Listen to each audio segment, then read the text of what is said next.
যে হিরো আলমকে যদি মানুষ চেনে, সে গান জানে না, গান গাইতে জানে না, তারে যদি চেনে তাহলে আমি সুকণ্ঠ গান গাইতে পারি, লিখতে পারি, আমাকে কেন চেনবে না? দৈনিক লাখো কণ্ঠ।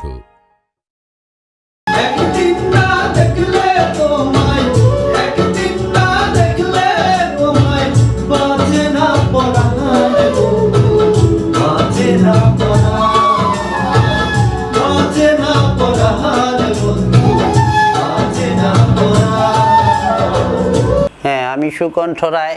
আমি ছোট থেকে স্কুলে যখন পড়াশোনা করি ক্লাস 2-তে, তখনই আমি গান করতাম, এমনি গান করতাম। তো গানকে খুব ভালো লাগতো যখন মনির খান, আসিফ এরা হিট করলো, শিল্পী সুপারস্টার যারা। প্রত্যেক বৃহস্পতিবারে সঙ্গীত অনুষ্ঠান হইতো, সবাই আমার বন্ধু বান্ধব যারা ছিল সবাই শুধু বলতো যে তুমি গান করো। তারপরে স্কুলের স্যারেরাও বলতো যে গান করো, তখন আমি গান করতাম, গানকে খুব ভালোবাসতাম। অনেক দিন আমি গান করছি। এর মধ্যে 2011 সালে আমি একটা অ্যালবামও করছিলাম, যখন সিডি জগৎ উঠে যায়। অ্যালবামের নাম হচ্ছে কালবৈশাখী ঝড়। তখন ক্যাসেট আর চলে না ওই বাজারে, আর তখন ওই গানগুলি চলে না। ফিরে যেলে না ভালোবাসা দিতে চাইয়াও দিলা না, ওরে না না, এই জিদ করে আবার ছেড়ে দিলাম। এখন আবার শুনি যে হিরো আলম, আমি যেখানে যাই শুধু শুনি যে হিরো আলম গান গাচ্ছে। এখন হিরো আলমের গান আমি কখনো শুনি নাই ভাই। ফেসবুক, ইউটিউব এখন তাকেই সবাই চাচ্ছে। এখন সে গানও গাইতে জানে না, লিখতেও জানে না, সুরও করতে জানে না, অথচ তাকে সবাই বলছে যে সে হিরো আলম, সেও গাইতে জানে। তো আমি সুকণ্ঠ রায়, আমি নিজে লিখতে পারি, সুর করতে পারি, গাইতে পারি, তো আমি কেন শিল্পী হতে পারবো না? আমার গান কিন্তু হিরো আলমের গান থেকে অনেক উন্নত, অনেক উন্নত।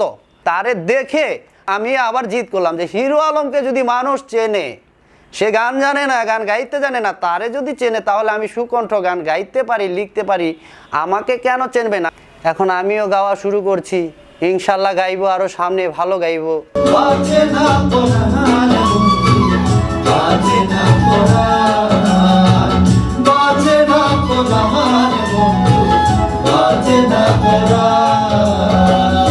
এ পর্যন্ত আমার গান রিলিজ হয়েছে মোটামুটি 10টি গান তো আমার ইউটিউবে ছাড়া অলরেডি আছে।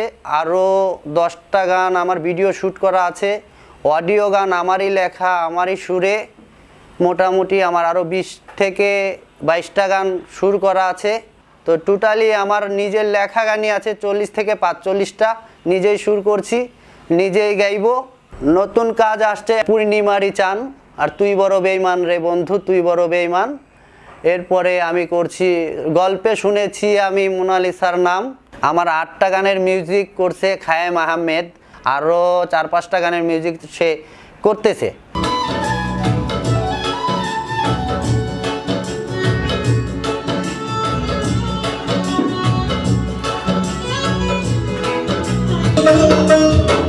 সাগরের টানে যেমন নদী চলে আসে, প্রেমিক কত তেমনি কইরা যায় প্রেমিকার কাছে।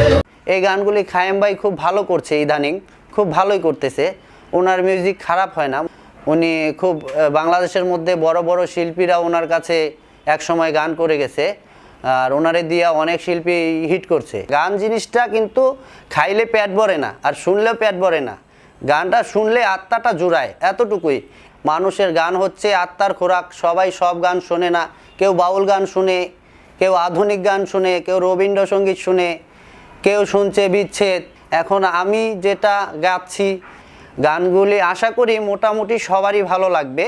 বুকের মধ্যে পিরিতেরি তুফান জাগাইয়া, বুকের মধ্যে পিরিতেরি তুফান জাগাইয়া, আর কই গেলি তুই, কই গেলি তুই সিলা কাটা লবণ লাগাইয়া। দৈনিক লাখো কণ্ঠকে ধন্যবাদ শিল্পীদের পাশে থাকার জন্য। আপনারা আমার গানগুলি শুনবেন বা দেখবেন, এটা আমার প্রত্যাশা। কই গেলি তুই সিলা কাটা লবণ লাগাইয়া, আর কই গেলি তুই সিলা কাটা লবণ লাগাইয়া।